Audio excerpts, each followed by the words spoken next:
말씀은 잠언서 14장입니다. 14장 1절에서 16절의 말씀을 서로 교독합니다. 1절을 제가 읽습니다.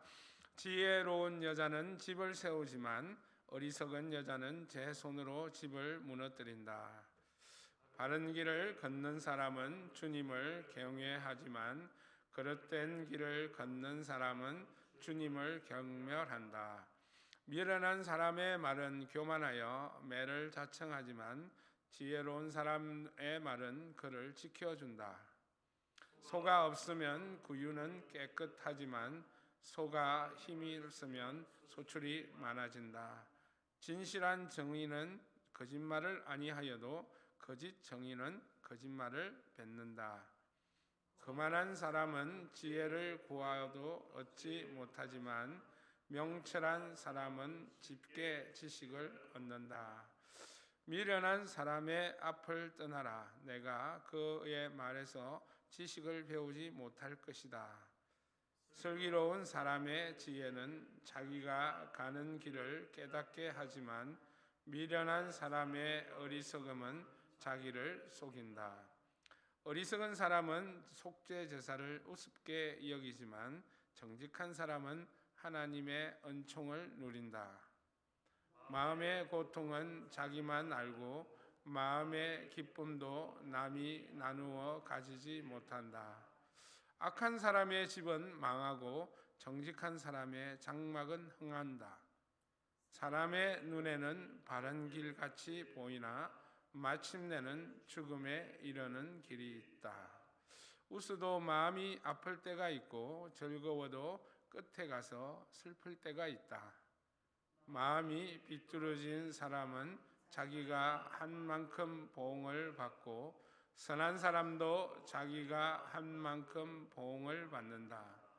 어수룩한 사람은 모든 말을 다 믿지만 슬기로운 사람은 행동을 삼간다. 지혜 있는 사람은 두려워할 줄 알아서 악을 피하지만 미련한 사람은 자신 만만해서 조심할 줄 모른다. 아멘. 예. 잠언서가 이렇게 여러 가지 말들을 이 격언들 또는 충고의 말들을 막 이렇게 쏟아놓고 있습니다.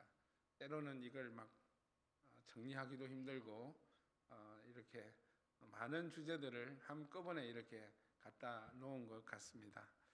그런데 잠언서를 딱 보면 한 가지로 이야기를 할 수 있는 게, 물론 우리가 지혜를 이야기할 수 있지만 잠언서에서 우리에게 가르쳐 주는 것은 뭐냐, 어떻게 살 것인가 하는 것을 가르쳐 주는 것 같습니다. 제가 보기에는 그렇습니다. 그래서 그렇게 어떻게 사는 것, 잘 살아야 된다는 거죠. 어떻게 살 것인가, 잘 살아야 된다는 거죠. 그럼 잘 사는 게 무엇인가? 그것은 바로 지혜롭게 살아야 된다는 것이죠. 그러면 어떤 것이 지혜로운가? 그것을 쭉 나열해 놓은 것이 이 잠언서라는 거죠. 그래서 지혜로운 삶, 어리석은 삶, 이런 것들을 딱 이렇게 말씀해 놓은 것이 잠언서의 말씀입니다. 여러분은 인생을 지금 잘 살아왔다고 생각하십니까? 오늘 본문의 말씀은 길에 대한 얘기를 많이 하고 있습니다. 인생은 길을 걸어가는 것과 같다라고 이야기를 하기도 합니다. 그래서 여러분은 인생의 길을 잘 달려왔습니까? 잘 달려왔길 바랍니다. 예. 그런데 제가 예전에 읽은 책에 보면 임종을 앞둔 사람들, 그걸 호스피스라고 그러죠. 그런 그 사람이 쓴 책이 있습니다. 그래서 인생의 마지막을 앞둔 사람들에게 이렇게 질문을 해봤는데, 많은 사람들, 거의 대부분이 후회한다고 합니다. 그래서 내가 그때 이랬을 걸, 내가 저때 그랬을 걸, 이렇게 이야기를 한다고 합니다. 그래서 많이 나오는 말들이 이런 말들입니다. 내가 좀 더 사랑해야 할 걸 했어야 했는데 라고 이야기하고요. 또 어떤 사람은 내가 좀 일 좀 덜 했으면 좋았을 걸, 이렇게 이야기도 하기도 합니다. 예, 그것이 이제 대답하는 사람 상위권에 있는 그런 대답이라고 합니다. 그런데 하여튼 어쨌든 누구나 인생을 100% 완벽하게 또 내가 잘 살았다라고 이렇게 자신 있게 말할 수 있는 사람들은 그리 많지 않을 것입니다. 그래서 이 인생의 길이라는 게 길을 걸어가는 우리가 정말 쉽지 않다라는 것을 우리는 알 수 있습니다. 그래서 오늘 말씀을 보면 그렇습니다. 우리는 그래서 참 그 가는 길이 각자 자기의 길을 걸어간다는 것이죠. 그것이 참 우리를 또 외롭게 하기도 하고 또 우리가 인생의 길에서 어렵게 하기도 하는 것이 바로 그런 부분입니다. 오늘 8절의 말씀을 보면 슬기로운 사람의 지혜는 자기가 가는 길을 깨닫는다라고 이야기합니다. 그래서 우리 모두는 자기가 그 길을 걸어가고 있습니다. 그래서 그 길을 걸어가면서 뭘 할까요? 길이라는 게 한 길만 쭉 나와 있으면 괜찮은데 두 갈래 길도 있고 세 갈래 길도 있고 막 그렇습니다. 좀 더 좋아 보이는 길도 있고 또 험해 보이는 길도 있고, 그럼 우리는 그것을 선택하며 살아가고 있습니다. 우리가 두 길을 같이 걸어갈 수는 없는 것이죠.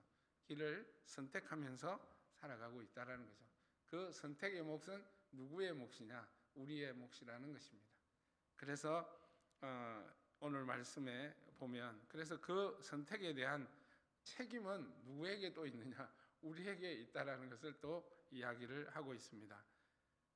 이 15절에 14절에 보면 이렇습니다.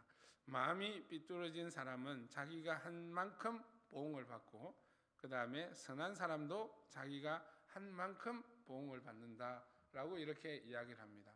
그래서 성경이 가르쳐주는 것은 하나님께서 우리에게 말씀하시는 게 뭐냐면 하나님은 우리를 각자의 인생에 선악간에 심판하신다고 이렇게 말합니다. 그러니까 교회를 다니는 사람이든 교회를 다니지 않는 사람이든 다 하나님 앞에 선다는 것이죠. 그래서 그 서서 하나님께서 그들의 인생을 살펴보신다는 거죠. 악하게 살았느냐 선한 길을 걸어갔느냐라는 것을 하나님께서는 분명히 보신다라는 것이죠. 그래서 그 선택한 부분에 대해서 하나님께서는 우리에게 물으신다라고 이야기를 합니다. 참 어렵습니다. 우리가 마음대로 살았으면 얼마나 좋겠습니까? 우리가 자유스럽게 살았으면 얼마나 좋겠습니까? 그런데 우리가 선택을 하고 우리의 인생의 모든 것이 하나님께 달려 있다라는 것을 우리는 알 수 있습니다. 우리가 선택하고 우리의 그 삶의 모든 부분들을 우리가 결정하는 것 같지만 그것을 판단하시는 분은 하나님이시다라는 거죠. 그 말씀이 또 나와 있는 게 12절의 말씀, 우리가 잘 아는 말씀인데 사람의 눈에는 바른 길 같이 보이나 마침내는 죽음에 이르는 길이 있다라고 이야기합니다. 사람이 보기에는 정녕 바른 길인데 옳은 길인데 그 길이 죽음에 이르는 길일 수도 있다라고 이렇게 이야기를 합니다. 그것은 뭐냐면 또 제가 조금 전에 말씀드린 것처럼 모든 것의 판단이 누구에게 있다? 하나님에게 있다라는 거죠. 사람에게 있는 것 같이 보이지만 하나님에게 있다라는 거죠. 그래서 우리가 이 길이 좋은 길이야, 옳은 길이야 라고 선택하고 살아가지만 그 길이 필경 죽음에 이르는 길일 수도 있다라는 거죠. 바른 길이라고 판단하는 것은 저라는 거죠. 나라는 거죠. 그런데 그 판단의 최종 판단은 누구냐? 하나님께서 하신다라는 거죠. 우리가 예수를 믿고 믿지 않고는 지금은 별로 그리 다른 것 같이 보이지 않습니다.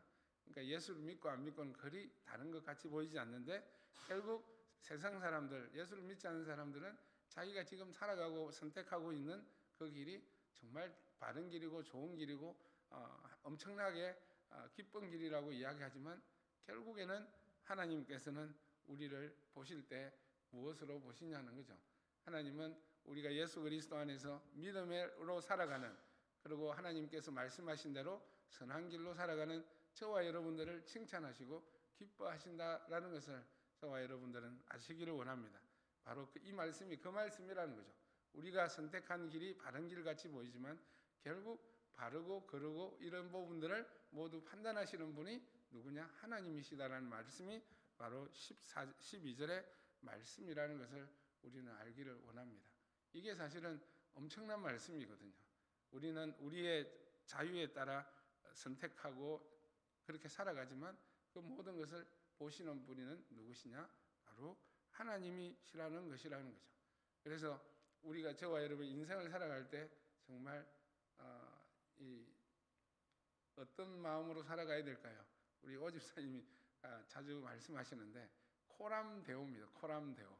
하나님 앞에서 우리는 늘 하나님 앞에서 살아가는 것처럼 살아가야 되는 거죠. 그럼 하나님 앞에 살아간다는 의미가 과연 어떤 의미일까요? 무서워. 하나님이 나를 지켜보니까 무서워서 무서움으로 이렇게 두려움으로 살아가야 되는 걸까요? 그런 것이 아니라 정말 하나님 앞에서 살아가는 것처럼 살아간다는 것은 하나님이 사실 기뻐하시는 것이 무엇인가, 하나님이 디렉션을 주시는 것이 어떤 것인가를 분별하며 살아가는 것이 바로 코람데오입니다. 물론 여러 가지로 이야기할 수 있지만 어쨌든 저와 여러분들은 하나님이 우리의 판단자이시고 하나님이 옳고 그름을 심판하시는 분이라는 사실을 저와 여러분들이 깨닫고 지금 이 순간 하나님이 옳은 것이 무엇인가를 분별하는 삶이 바로 지혜로운 삶이라는 것입니다. 그래서 성경에서 많이 이야기하는 것이 뭐냐면 분별력입니다. 우리는 때로 분별력을 잃어버려서 우리가 좋은 대로 선택해서 잘못된 길을, 그 당시는 좋은 길이라고 생각하지만 잘못된 길을 걸어가는 경우가 참 많습니다. 여러분은 후회하는 일이 없습니까? 과거에 한 일 중에 후회하는 일이 없습니까? 저는 언뜻 어떤 물건을 보면 이렇게 막 후회하는 일들이 많이 생깁니다. 어떤 물건을 보면 그 물건에 얽힌 옛날 이야기들이 나를 또 때리는 경우가 있거든요. 그때는 정말 제가 잘 선택했다고 생각했는데 나중에 돌아보니까 그것은 내가 잘 선택한 것이 아니라 내가 잘못한 선택이었구나 라는 것을 깨닫는 경우가 참 많습니다. 그래서 어쨌든 우리는 분별력이 저와 여러분들에게는 분명하게 있어야 될 줄 믿습니다. 그래서 분별력이라는 것이 뭐냐? 그것은 다른 것이 아니라 결론은 뻔합니다. 우리의 분별력의 기준은 어디에 있느냐? 바로 하나님의 말씀에 있다는 사실이죠. 그것이 바로 우리가 하나님의 말씀을 알고 그 뜻을 분별해 나가는 삶이 바로 지혜로운 삶임을 저와 여러분들을 아시길 원합니다. 그래서 오늘 2절의 말씀이 결론의 말씀이라고 봅니다. 바른 길을 걷는 사람은 주님을 경외합니다 라고 이야기합니다. 바른 길을 그러니까 주님을 경외하는 것이 아니라 주님을 경외하는 길을 걸어가는 사람이 바른 길을 걸어가고 있다라는 말씀이죠. 저와 여러분 정말 정답만 이야기해서 미안한데 어쨌든 우리는 지금 가는 길이 옳은지 그른지 깨닫는 것, 분별하는 것이 참 중요한데 그것은 다른 어떤 것이 아니라 주님을 경외함으로 주님 앞에 있는 것처럼 걸어가는 것, 그것이 바로 바른 길임을 저와 여러분들이 아시기를 간절히 소망합니다. 그래서 어리석은 사람들, 미련한 사람들은 자기가 선택한 것이 옳다, 자기가 선택한 것이 모든 것이다 라고 자랑하고 기뻐하지만 그 기쁨이 결국은 슬픔으로 변할 수도 있고 후회로 변할 수도 있음을 우리가 알기를 원합니다. 악을 피하고 하나님이 기뻐하시는 것이 무엇인지를 분별하며 살아가는 것, 그것이 바로 하나님을 경외하며 살아가는 삶임을 믿습니다. 오늘도 저와 여러분 어떤 상황에서도 우리가 잊지 말아야 될 것은 하나님 앞에서 내가 살아가고 있다는 사실, 그 사실을 우리가 알기를 원합니다. 또 우리가 지혜가 부족할 때 우리는 어떻게 해야 될까요? 그 하나님께 기도하며 그 길을 구하며 살아가는 것, 그것이 바로 주님을 경외하는 길임을 믿습니다. 우리가 그 길을 걸어갈 때 지금은 고달프고 힘들지 몰라도 결국 그 끝은 기쁨이고 감사일 것임을 우리가 믿습니다. 그래서 오늘 하루도 기쁨으로 살아가기 위해서 하나님 앞에 살아가고 있음을 알기를 원하고 주님을 경외하며 우리의 길을 걸어가기를 간절히 소망합니다. 기도하겠습니다. 사랑과 은혜가 충만하신 하나님 아버지, 참으로 감사와 찬양과 영광을 드립니다. 주님께서 우리를 만드시고 또 우리로 하여금 주님이 기뻐하시는 길을 걸어갈 수 있도록 우리에게 가르치고 아버지 하나님이 이끌음을 우리가 압니다. 때로는 우리가 미련하고 지혜가 없어서 우리가 우리의 생각대로 우리의 마음대로 정하여 우리가 그 길이 바른 길이라고 또 우기며 살아가고 있지는 않는지 우리가 이 시간 돌아봅니다. 아버지 하나님, 늘 우리가 어떤 상황에서도 내가 하나님 앞에 걸어가고 있음을 우리가 알게 하시고 늘 깨닫게 하시고 그리하여 하나님의 말씀이 뭐로 모든 것을 분별하며 선택하며 살아가기를 간절히 소망합니다. 성령께서 지혜를 주셔서 말씀이 생각나게 하시고 그 말씀을 통해서 내가 분별하며 하나님의 기뻐하시는 길을 걸어갈 수 있도록 주여 도와주시옵소서. 감사를 드리며 예수님 이름으로 기도드립니다. 아멘.